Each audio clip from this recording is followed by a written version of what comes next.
Em instantes, daremos início a mais uma entrevista do canal de podcast O Marqueteiro.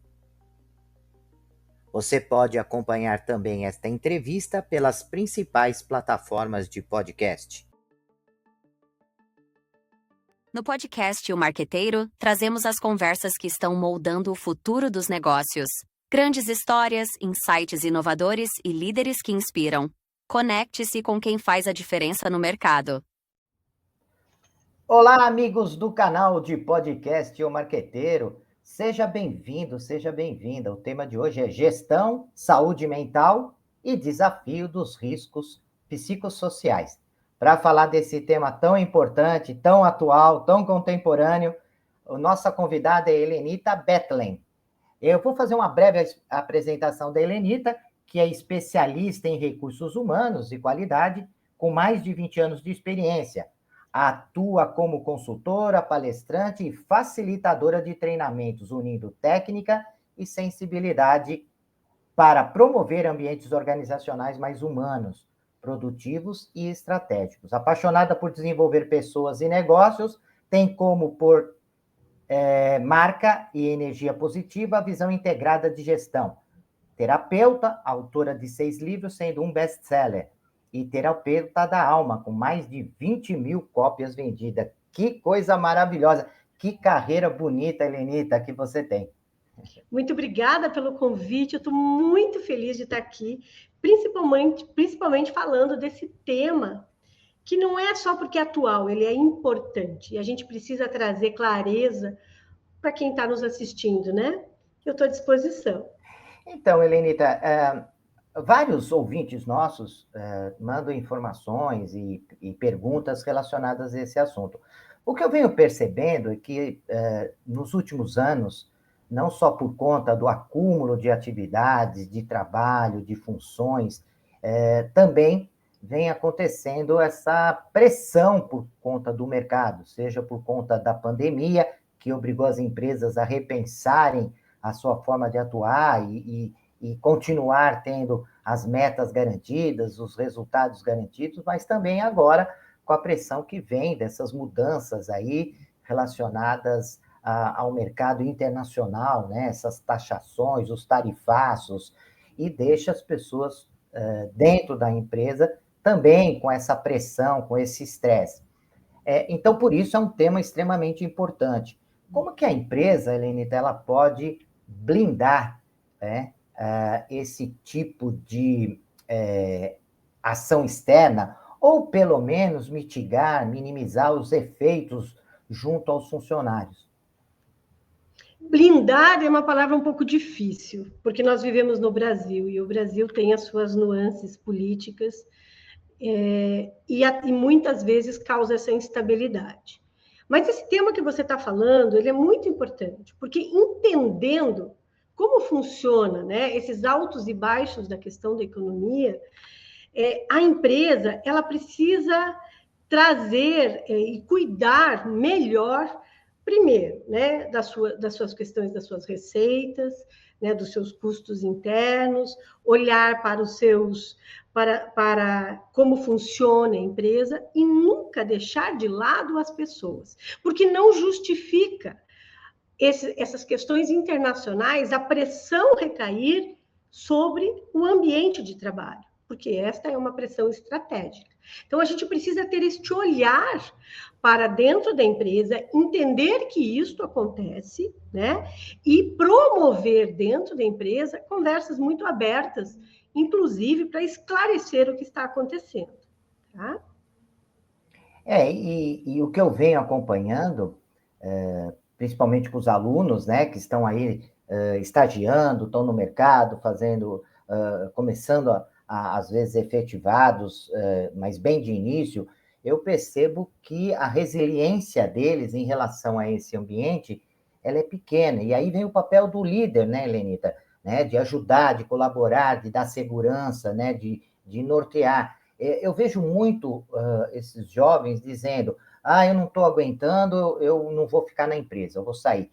Isso vem demonstrando perante o mercado, primeiro, uma rotatividade muito grande e também, né, uma dificuldade por parte das empresas de buscar profissionais, muitas vezes, porque eles não querem vir, porque eles sabem da pressão, da dificuldade, né? E aí o papel, né? Volto a falar, o papel do líder é extremamente importante nesse sentido, né? Zenone, nesses últimos 35 anos, trabalhando como executiva de recursos humanos, lamentavelmente, ainda acontece dentro das empresas a cultura antiga de gestão. Ainda, a gente fala muito da questão da liderança, mas a realidade da pequena e da média empresa, ela é ainda uma realidade da pressão. E hoje, esta pressão somada a tudo causa para a gente uma doença. Por quê? Porque a gente não aguenta mais. Nós estamos vivendo um momento de grande transformação. Nós temos um acesso à informação, uma velocidade muito grande, né? Nós temos em tempo real tudo o que acontece. O celular, né? O celular faz parte da nossa vida diária, a gente não consegue, então, diretamente recebendo essas informações, e a gente vai ficando doente pelo meio e pela própria questão das pressões. O que acontece na liderança? Ainda as empresas têm este olhar para os resultados, não para as pessoas. Resultado a qualquer preço. Eu, ao longo desses 35 anos, atuei e atuo diretamente com pequenas e médias empresas. Então, eu te falo isso com segurança, mas estou te falando de uma realidade aqui do Paraná, aqui de Curitiba, né?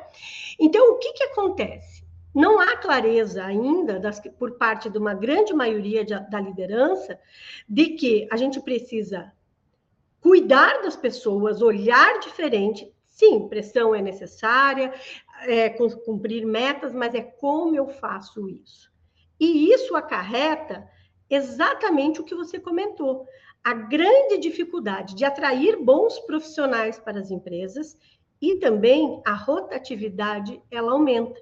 Porque hoje, como eu tenho um acesso muito grande a novas profissões, às vezes eu não me submeto mais àquele trabalho de 8, 9 horas para ganhar aquele X salário que a convenção coletiva muitas vezes determina, então eu vou para outras realidades. A pressão, ela precisa ser olhada de uma forma diferente. Ela precisa ser vista como um processo dentro da empresa para trazer a questão da lucratividade. Eu tenho que olhar como eu faço isso, como os líderes estão preparados. Eu fico muito triste quando eu vejo uma estatística como a nossa aqui no Brasil, de que nós somos campeões em ansiedade, depressão e burnout. Né? 70% dos afastamentos do trabalho estão relacionados por doenças ocupacionais.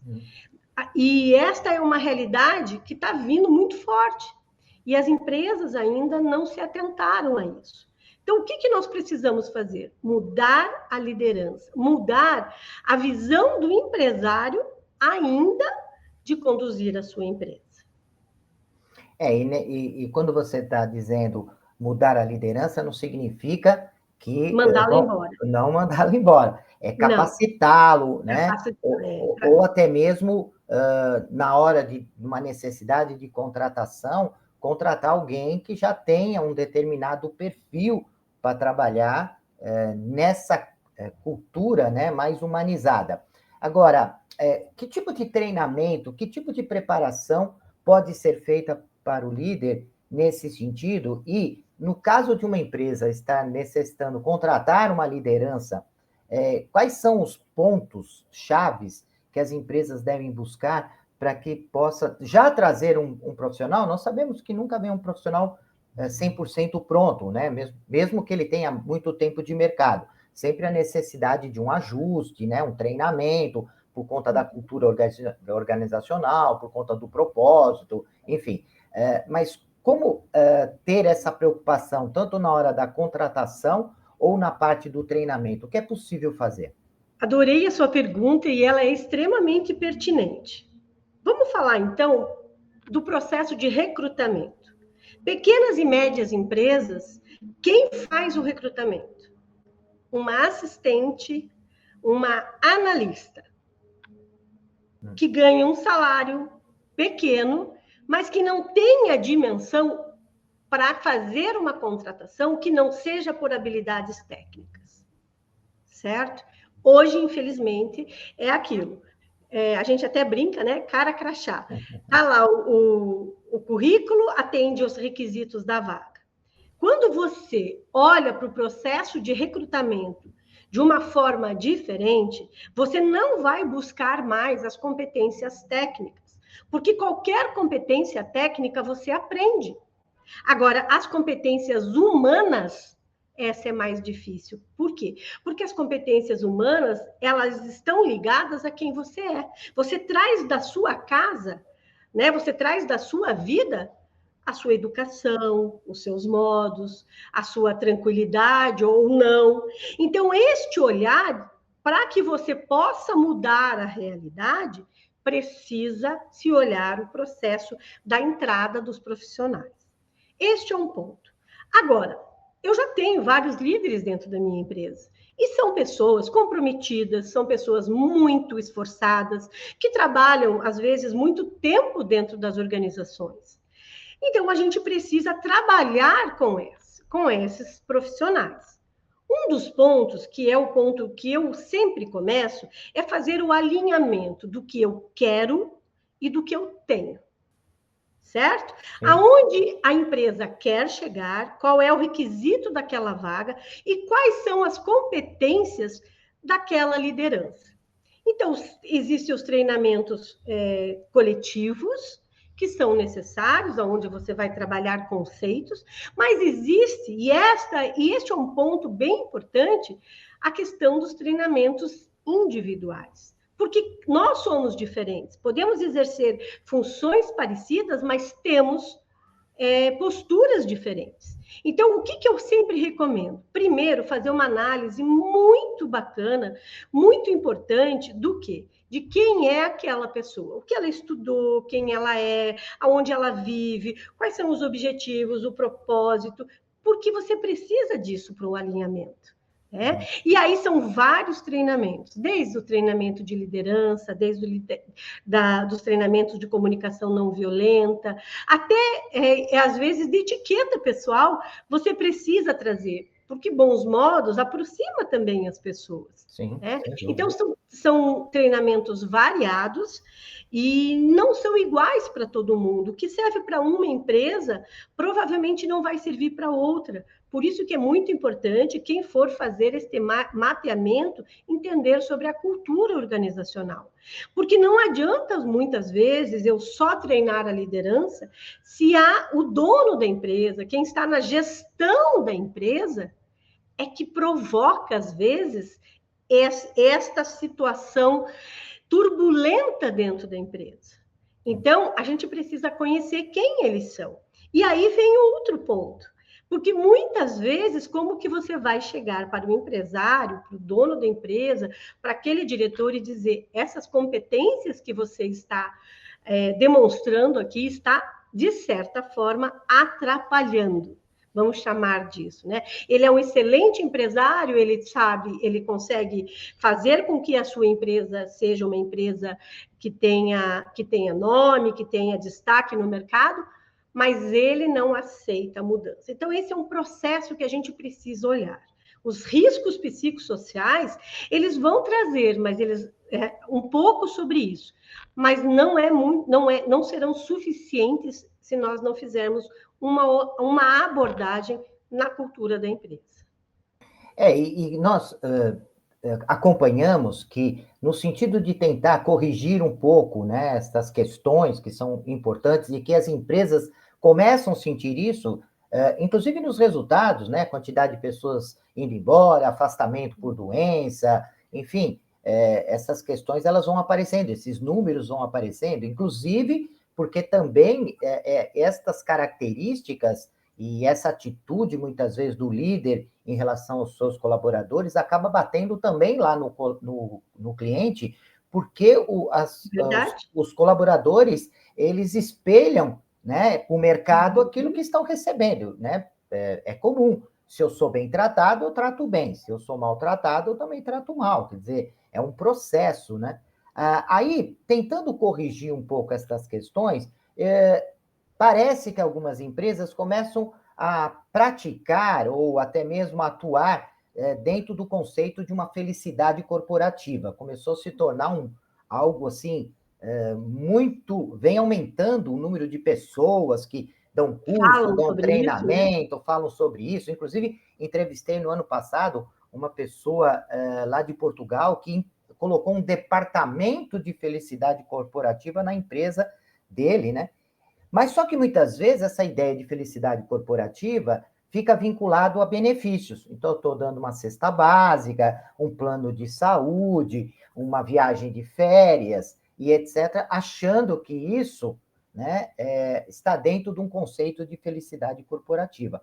O que eu acho extremamente complicado, porque deixar as pessoas felizes não é algo externo, é algo interno da pessoa, né? Isso. Felicidade vem de dentro para fora, não de fora Como para eu dentro. vejo a vida, né? Como eu vejo Como a eu vida. olho para as questões da vida. Exato. Então, a pergunta que eu ia dizer é: o que você acha desses conceitos? O que você acha dessa prática no mercado?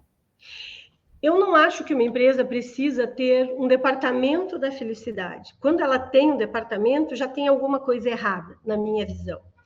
Porque felicidade ou um ambiente bom para se trabalhar se constrói com todas as pessoas de dentro da empresa. E são pequenas atitudes. Às vezes a gente acha que são grandes. Eu tenho assim inúmeras.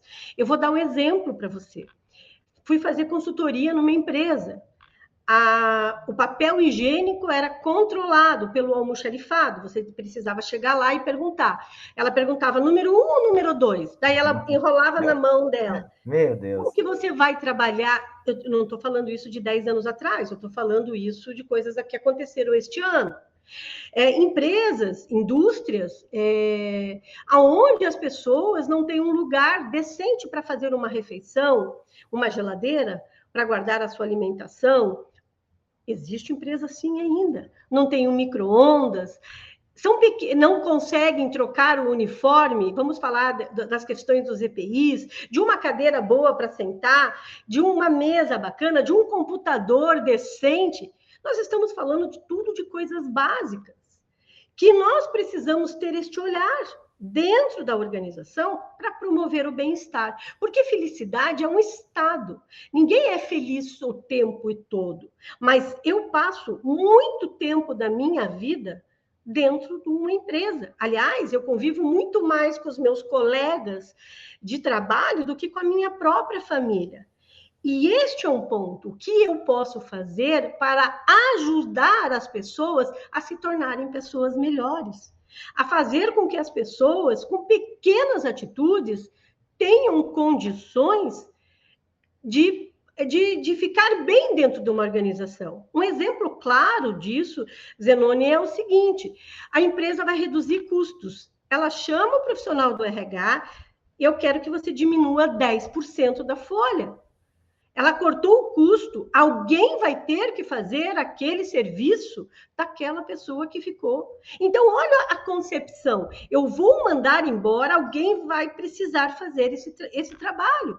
Então, você está colocando mais carga, a empresa economizou. Então, como é que você vai falar de felicidade, aonde 80% das empresas no Brasil são pequenas e médias empresas?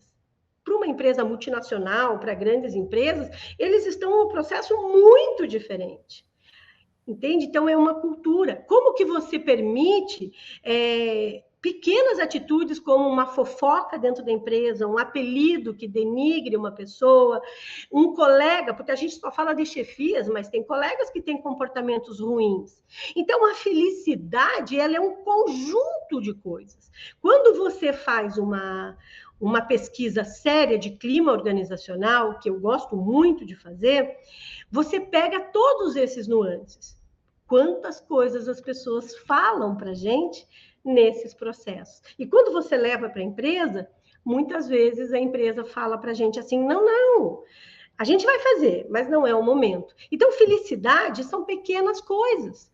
Você proporcionar, muitas vezes, o básico, mas para você fornecer o básico, você precisa conhecer os seus funcionários, você precisa conhecer as necessidades deles. Muitos gestores nem sabem se a pessoa tem filho, se não tem. Às vezes o filho está doente. O que você faz? Você não pode. Você trabalha com que pressão? Eu tive, Zenone, depressão em 2017. Eu trabalhava 14 horas por dia. A minha depressão foi severa ao ponto de eu tentar o suicídio e pensar sobre suicídio. A empresa não se preocupa com isso. Eu enterrei a minha mãe no último dia de 2017, de agosto de 2017. Era 31 de agosto, eu saí do velório da minha mãe e fui fechar a folha de pagamento. E sabe o que eu recebi? Nenhum meus sentimentos após 10 anos numa organização onde eu era gerente geral. Isto é felicidade. Você entende? São pequenas atitudes. Tudo bem, eu era responsável, fechava a folha. Helenita, agora você vai ficar uma semana em casa. Pós-folha de pagamento, você vai descansar, o que você está precisando? Então, a felicidade é um ato. É um hábito, não é um discurso. Sim. E além de todos esses pontos que você colocou muito bem, que são extremamente importantes, que fazem parte do ambiente interno, né? Que inclui, além dessas questões estruturais, mas essas questões ligadas à oportunidade, a ser uma oportunidade, a uma oportunidade justa, né? De você perceber que pela sua habilidade, pela sua competência, você tem chance de galgar cargos melhores, né, atividades diferentes. Então, além dessas questões internas, ainda tem, na minha opinião, não sou especialista nisso, mas percebe-se também que tem uma exposição maior externa, né? Então, esse funcionário, hoje em dia, ele tem que estar lá na rede social, ele tem que estar lá no LinkedIn, ele tem que estar no Instagram, produzindo videozinhos, né? Porque existe uma pressão muito grande para que haja um processo de relacionamento. E é complicado, né? Porque às vezes você não tem condições de gerenciar tantos relacionamentos assim, né? Nós somos limitados, né? Nós somos limitados nesse sentido, na quantidade de relacionamentos que nós temos que desenvolver e até a quantidade de responsabilidades que nós podemos abraçar, né? Então, essa exposição externa, ela vem ampliando também essas questões, do meu modo de ver, relacionadas à saúde mental, né? Perfeito. Eu costumo colocar nas minhas palestras que uma empresa, ela não pode emburrecer você, adoecer você e diminuir ou cancelar o seu propósito. Você falou muito bem sobre isso. O que é emburrecer? Quando eu entro numa empresa, eu preciso melhorar quem eu sou. Muitas vezes eu não melhoro, muitas vezes eu emburreço, porque ela não me permite sair, ela não me permite fazer treinamentos, ela não traz conhecimento para mim, né? E o propósito é aquilo que eu quero, aquilo que eu desejo na minha vida. A empresa vai poder me ajudar de que forma?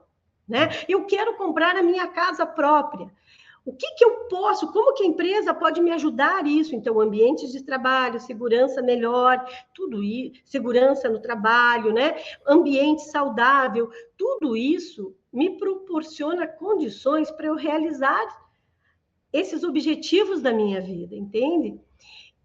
É assim, olha, é um repensar, porque eu passei 35 anos no mundo corporativo. Hoje, eu estou do lado de cá tratando as pessoas. Né? Pessoas que talvez eu também tenha feito adoecer, porque eu também participei desses processos, e hoje com um olhar totalmente diferente. Né? Hoje eu enxergo, trato as pessoas, porque a minha especialidade é ansiedade, depressão e burnout, e o que eu escuto hoje é assim, são declarações, depoimentos muito tristes de você observar que o mercado ainda promove esse tipo de comportamento. Tá? Sim. E você estava contando esse caso pessoal, né, de que em relação ao falecimento da sua mãe e a responsabilidade que você tinha. naquele momento e teve que arcar e sem nenhum tipo de retribuição, não era nem financeira, né? Um carinho, um afeto, né? Isso. Uma empatia, que nós falamos tanto em Um empatia. WhatsApp, né? Pois é. Meus sentimentos, está precisando de alguma coisa? Sim, Nada, né? nós E aí falamos, você é um número. nós falamos tanto em empatia para o cliente, esquecemos que também A os empatia interna. colaboradores precisam, né, desse exercício de empatia. Eu lembrei, né, de uma situação, eu costumo ir numa loja de varejo, e eu sempre, quando chegava na loja de varejo, um rapaz sempre me atendia de forma maravilhosa, eu gostava de chegar lá Você, e procurava até, né? Falava assim, poxa, onde está o fulano, porque eu gostaria de ser atendido por ele. E um dia eu chego na loja e eu vejo ele berrando aos berros com uma cliente. Aquilo me espantou profundamente, não porque era não a era forma comum, dele ser, né? né? Eu falei, gente, o que aconteceu? Mas ele gritava e xingava, enfim, ele estava totalmente transtornado. Eu peguei, não quis me envolver naquela situação, né? Porque já haviam os funcionários lá fazendo o devido tratamento, e eu fui embora. Acabei nem comprando. No dia seguinte, eu voltei lá e procurei ele, né? E dei um jeito, de uma forma muito sutil, de tentar saber o que tinha acontecido e falando para ele do espanto daquela reação e que, para mim, era algo totalmente fora da curva. E ele me disse que, durante 3 dias, o filho dele estava internado na UTI.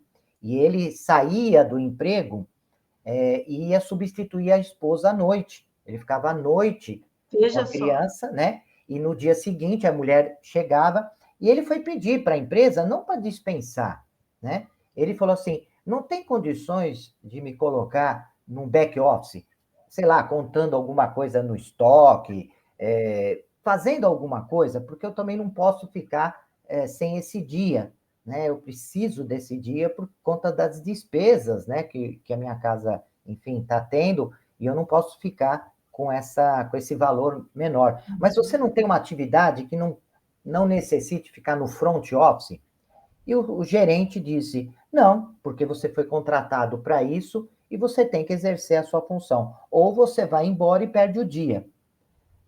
Enfim, ele estava estressado, ele estava nervoso, ele estava preocupado com o filho dele, e naquele dia ele Surtou, né? surtou, né? Ele surtou completamente. Agora, o efeito disso, o cliente, que não está sabendo de nada disso, imagina a imagem negativa que esse cliente tem da marca e a possibilidade que esse cliente tem de entrar numa rede social, expor esse Falar caso, né, falando mal, expor essa situação e deixar a marca com a reputação dela abalada. Então, é o que você disse, tem que se repensar não só na questão da humanização, mas pensando em negócio mesmo. Eu estou falando aqui, esse caso, porque mesmo que o gerente não fosse humanizado, ele teria que pensar como negócio e e falar, cadê os poxa, recursos humanos pois dentro é, desta empresa que não teve esse olhar? sim, Né? É isso que eu falei para você lá no começo. Quem é esta pessoa que está à frente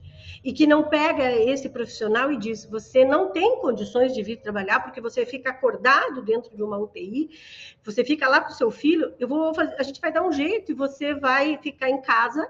Pede um atestado lá para eles, né? Para você, ou eu vou abonar isso das tuas férias. Não, não pode fazer. É aquilo. Como que você fala de felicidade? Olha o que você deu de exemplo. Você tem 2 pontos aí, né? A sua percepção daquela pessoa que atendia maravilhosamente bem e daquele cliente que recebeu o surto daquele funcionário. sim. Então, você também olhou para a necessidade do colaborador, provavelmente falou: nossa, gente, o cara era impecável, custava ter deixado em casa, mas a gente não faz isso. Mas daí, quando eu me afasto do trabalho, porque são nesses momentos é que a empresa faz a diferença. É nesse ponto em que você pode ter as características mais humanas. O que adianta você colocar um arsenal de benefícios se na hora que eu preciso eu não tenho esta parceria? A empresa precisa que você faça a hora extra, você faz. A empresa precisa que você substitua um colaborador, muitas vezes você vai fazer, mas então isso tem que ser uma via de mão dupla, não de mão única, só de um lado. Este começa o repensar. E da onde vem isso? Desta liderança ou vem da cultura da organização? Então, o papel do RH, o papel do profissional que está ali na frente, ele precisa ser um papel mais estratégico. Talvez essa palavra hoje já seja um pouco ultrapassada, mas eu gosto dela. Porque o RH ele precisa ter a coragem de levar isso para a diretoria. Se o funcionário é bom ou é ruim, ele está passando por um problema. Ele não está faltando o trabalho, ele está indo, mas ele não tem condições. E será que o profissional não podia faltar? Será realmente que a empresa ia parar se aquele colaborador não pudesse? Sim. Então, esses são aqueles pensamentos. Aí eu sempre essa é uma palavra que eu escuto sempre, Zenone. Eu sempre fiz assim, a gente está dando certo, não mexe em time que está ganhando, a produtividade está alta, os indicadores estão altos. Mas daí você vai conversar com as pessoas estão tristes. Elas precisam do emprego. E pelos benefícios, elas ficam no emprego. Sim. Mas, temos um mas aí, poderia ser diferente. Sem dúvida alguma. Helenita, nós estamos chegando ao final do nosso bate-papo, né? Eu gostaria de deixar esse espaço para que você pudesse falar um pouco mais do seu trabalho, para que você falasse do seu livro, né? Eu estou olhando ali, acho que é o que está atrás ali de você, né? Isso aqui. Eu queria que você falasse do seu livro, deixasse um contato, né? Eu te localizei no LinkedIn, você é uma pessoa que está sempre publicando coisas ali, materiais, pesquisas, estudos. Então, esse espaço agora é para que você possa conversar com nossos ouvintes. Então, muito obrigada por isso. É um assunto que a gente ficaria muito tempo conversando, né? Sem dúvida. Depois desse processo que eu tive, a minha depressão, eu fiz uma transição de carreira com 52 anos. Hoje eu tenho 61 anos. E eu fui estudar, naquela época, sobre a mente humana. Então, hoje eu sou terapeuta.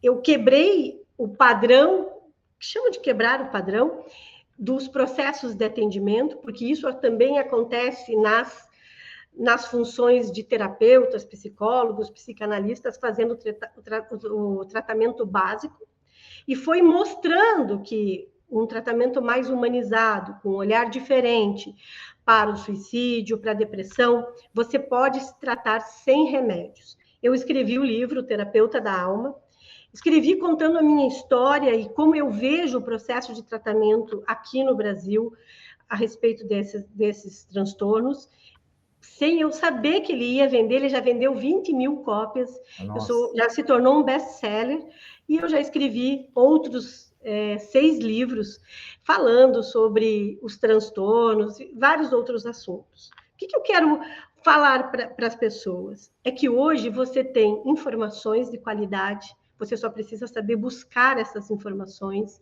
Você tem possibilidades, né? Então, não aceite o básico, não aceite o comum, você tem um caminho muito grande e que é possível, sim, na maior idade, você fazer uma revolução na sua vida. Eu saí do ambiente corporativo há 10 anos atrás. Eu sempre fui PJ na minha vida, eu nunca tive fundo de garantia, salário, seguro-desemprego, essas coisas, e eu recomecei. E vem, às vezes, de uma dificuldade, uma nova possibilidade. E hoje, dentro desta nova atividade, né, porque eu vivenciei isso, esse adoecimento, eu hoje me tornei uma terapeuta. Se vocês precisarem, terapeuta, palestrante, né, mentora de carreiras, se vocês precisarem de contato e quiserem saber sobre esse novo tratamento, que é através da terapia da alma, o meu telefone é 41, que é de aqui do Paraná, que é de Curitiba, 99707-3945. E meu e-mail é helenita.betlen@outlook.com. Estarei à disposição para maiores perguntas, ou no próprio LinkedIn, Helenita Betlen, no Instagram, Helenita Betlen também. Helenita, e esse livro nós encontramos na Amazon, em Não, todos... Não. eu vendo ele particular. Ah, tá. Eu vendi 20 mil cópias vendendo nas minhas redes sociais. Entendi. Então, hoje não está, porque para você colocar os livros lá, né, tem todo um processo, e esse também é um novo paradigma que eu criei. Você pode lançar livros sem precisar de editoras. Aprendi isso também. E entrando na rede social é pedir para adquirir, aí você dá um direcionamento. Aí eu mando o link do pagamento e eu encaminho pessoalmente, né? Pessoalmente não, encaminho pelo correio o livro e chega no prazo de no máximo 10 dias, 15 dias. Que ótimo. Para quem deseja entender um pouco mais, né, sobre esse processo de terapia, está à disposição, está saindo do forno, assim, ó, quase no finalzinho, para daqui 3 semanas, o meu novo livro, Saúde Mental, a Bomba Silenciosa nas Empresas, aonde eu vou contar muito sobre o que nós conversamos aqui, né, sobre todos esses processos, sobre questões de treinamentos. Então, eu dou um direcionamento hoje com um olhar da terapia, não mais só o olhar de dentro das organizações.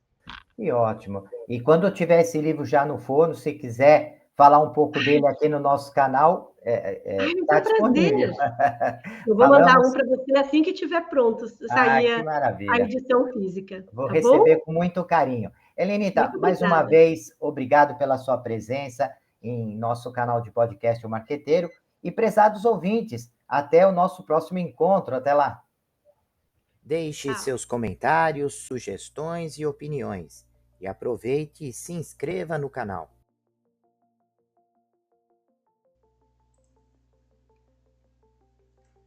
Olá, profissionais de marketing e gestão, estudantes e empreendedores. Você está procurando um podcast que possa ajudá-los a se manter atualizados e aprimorar suas habilidades? Então vocês precisam ouvir o podcast O Marqueteiro. Nós somos um podcast que fornece insights e análises de especialistas em marketing, gestão e negócios, tudo com o objetivo de ajudá-los a crescer e alcançar o sucesso. Cada episódio é repleto de dicas e estratégias práticas que você pode aplicar imediatamente em sua carreira ou empreendimento. E o melhor de tudo, nossos convidados são professores, pesquisadores e especialistas de mercado em suas áreas de atuação.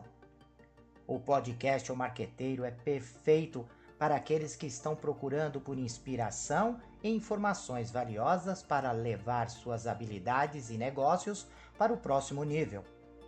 E se vocês gostarem do que ouvirem, não esqueçam de nos seguir nas redes sociais e compartilhar com amigos e colegas de trabalho. Afinal, quanto mais pessoas ouvirem, mais impacto causará no mundo dos negócios e da gestão. Então, o que vocês estão esperando? Vamos ouvir o podcast O Marqueteiro agora mesmo e transformar suas carreiras em empreendimento? Até o próximo episódio.